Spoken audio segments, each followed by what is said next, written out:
আসসালামু আলাইকুম। আমি আজকে কইরা ভাজি করব। প্রথমে কইরাগুলো আমি কেটে ধুয়ে নিয়েছি, তারপর ধনিয়া পাতা কুচি, রসুন, তারপর হচ্ছে আলু, পেঁয়াজ, তারপর হচ্ছে মশলা, হলুদ, মরিচ, লবণ, তারপর রসুন।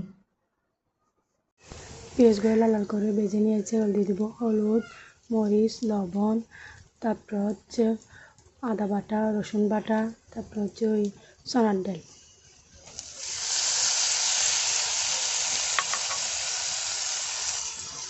ভালো করে নেড়ে করে নেব। তারপর সামান্য একটু পানি দিয়ে দিব।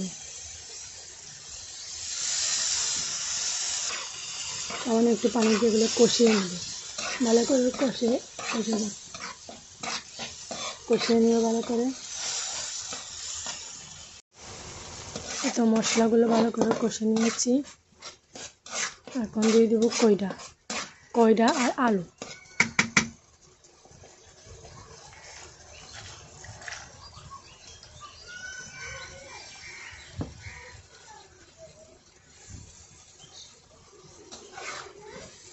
নেড়ে ছেড়ে নেব, ভালো করে নেড়ে ছেড়ে দিব।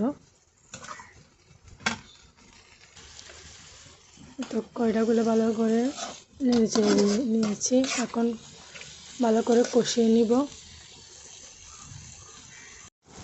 একটু ভালো করে কষিয়ে নিয়েছি। এবং দিয়ে দেবো অল্প পানি।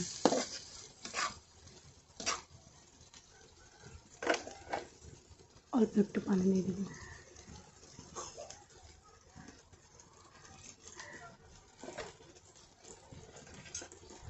পানি দিয়ে একটু নেড়ে ছেড়ে দেবো।